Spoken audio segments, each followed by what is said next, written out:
Biology. तो अगर हम बात करें बायोलॉजी, तो हमारे चैनल का नाम भी बायोलॉजी लाइफ है, तो हमने सोचा हम क्यों ना एक टॉपिक ही बना लें, व्हाट इज़ बायोलॉजी। तो आज का हमारा क्वेश्चन ही यही है, व्हाट इज़ बायोलॉजी। तो स्टार्ट करते हैं इस वीडियो को।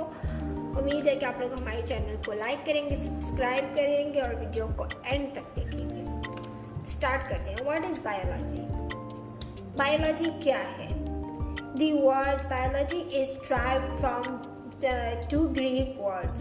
अगर हम बात करें बायोलॉजी, तो ये एक नहीं, दो ग्रीक वर्ड्स से लिया हुआ है biology. Bio meaning life and logos meaning study.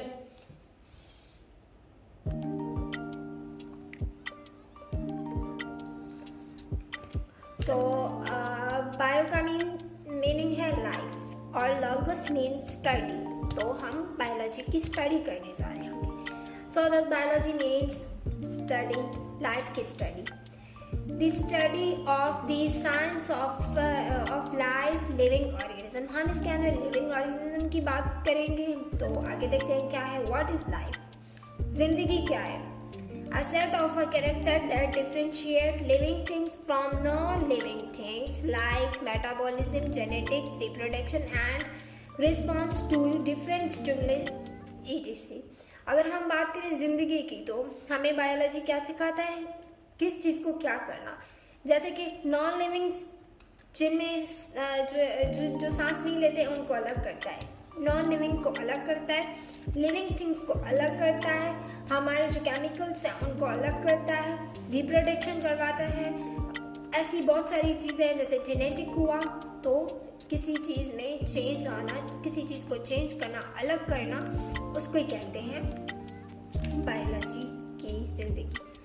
अगर ऐसे ना होता तो non living things, living things सब साथ में होते हैं। नहीं, हमारा भी एक कैरेक्टर है। जो नॉन लिविंग थिंग्स है वो अलग है, लिविंग थिंग्स है वो अलग है, एनिमल्स अलग हैं, ऐसे है।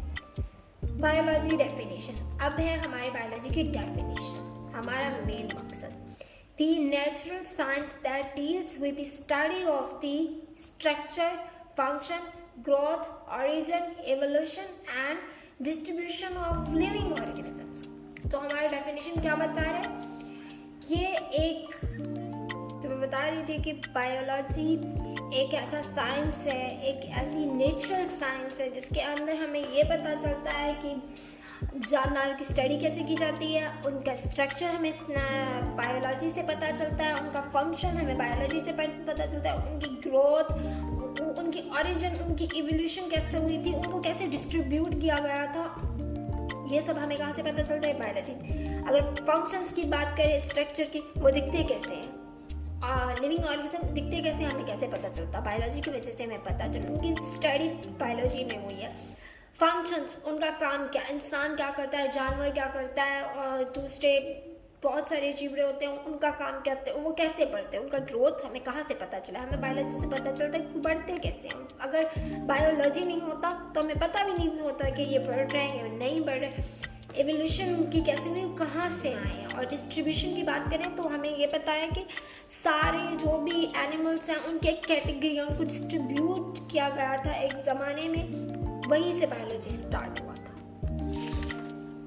अब बात करें ऑर्गेनिज्म की डेफिनेशन की, तो यहाँ से स्टार्ट करते हैं। An organism is defined as a living entity that consist of either one cells, for example bacteria और सेवरल सेल्स, एंड एग्जांपल है animals, plants and fungi etc. अगर बात करें ऑर्गेनिज्म की, ऑर्गेनिज्म क्या है? ऑर्गेनिज्म हम कह सकते हैं बैक्टीरिया को, प्लांट को, एनिमल, हम सब ऑर्गेनिज्म है। तो ऑर्गेनिज्म की डेफिनेशन में ये बताया गया है कि ऑर्गेनिज्म से हमें ये पता है कि अगर हमारा एक सेल हुआ, वन सेल, एक सेल से हमारा बैक्टीरिया बनता है। अगर हम एक सेल की बात करें तो उससे बैक्टीरिया आ जाता है। अगर हम एक से ज़्यादा सेलों की बात करें तो हमारे पास लिविंग ऑर्गेनिज्म में प्लांट आ जाएंगे, एनिमल्स आ जाएंगे, फंजाई आ जाएगा। ये सारे हमारे क्या हैं? सभी लिविंग ऑर्गेनिज्म है, पर ये सब सेल के ऊपर मुश्तमिल है, कुछ कहीं ज़्यादा कहीं कम। तो एक सेल बैक्टीरिया का है और सिर्फ ही बैक्टीरिया एक सेल का है। वायरसेस भी होंगे, पर बात करें अगर बैक्टीरिया एक ही सेल का बना है। और एक से ज़ायद सेल है तो वो है एनिमल्स हैं, प्लांट्स हैं, ये सब है। aspect of a biological science range from the study of molecular mechanisms in a cell to the classification and behaviors of organism. तो अगर बायोलॉजिकल साइंस की बात की जाए तो बायोलॉजिकल साइंस में हमें ये पता चलता है कि मॉलिक्यूल जो हमारे हैं, मॉलिक्यूल का मैकेनिज्म क्या है।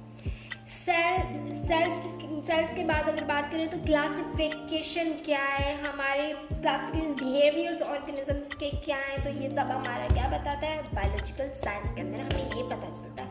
मॉलिक्यूल की मैकेनिज्म हुआ, क्लासिफिकेशन हुए, बिहेवियर्स वगैरह वगैरह। और अब हम आते हैं नीचे, biology and other science often overlap with other science। तो बायोलॉजी हमेशा ओवरलैप करता है दूसरे साइंस के साथ। तो बात करते हैं biophysics, overlapping of biology with physics. अगर बात करें बायोफिजिक्स की तो हमारा बायोलॉजी ओवरलैप करता है फिजिक्स के साथ, तो हो जाता है बायोफिजिक्स। और अगर नीचे कहें तो बायोकेमिस्ट्री या बायोकेमिस्ट्री के साथ इंट्रैक्शन ओवरलैप बायोलॉजी करेगा तो हो जाएगा बायोकेमिस्ट्री है, स्ट्रेटग्राफी है, उसके अंदर जियोग्राफी का पता चलता है, एस्ट्रोबायोलॉजी है, उसके अंदर एस्ट्रोनॉमी का पता चलता है, टेक्सोलॉजी का अगर बात करें तो उसके अंदर केमिस्ट्री, बायोलॉजी, etc सारे इन्वॉल्वमेंट करते हैं। तो चलते हैं आगे। बायोलॉजी का स्कोप क्या है? The scope of the field is extensive and is divided into several specialized disciplines such as anatomy, physiology, ethology, genetics, and many more. The future is of biotechnology and bioinformatics. अगर हम बात करें biology के scope की तो biology का जो scope है वो बहुत स्पेशलाइज्ड है, बहुत दूर दूर बायोलॉजी मतलब वो हुआ है, निकला हुआ है। अगर बात करें इसकी तो इसके जो नीचे सारे पार्ट्स हैं, जैसे एनाटॉमी हुआ, फिजियोलॉजी हुआ, एथोलॉजी हुआ, जेनेटिक्स हुआ, और इससे ज़्यादा बहुत हैं। पर इसका फ्यूचर क्या, what is the future of biology scope की बात करें तो इसका बायोटेक्नोलॉजी एंड बायोइन्फॉर्मेटिक्स। तो आई होप आप लोगों की मेरी बात बिल्कुल समझ में आ गई होगी। इंशाल्लाह आपको ये वीडियो बहुत मतलब इंफॉर्मेटिव होगा। थैंक यू, टेक केयर, अल्लाह हाफिज़। Subscribe my channel.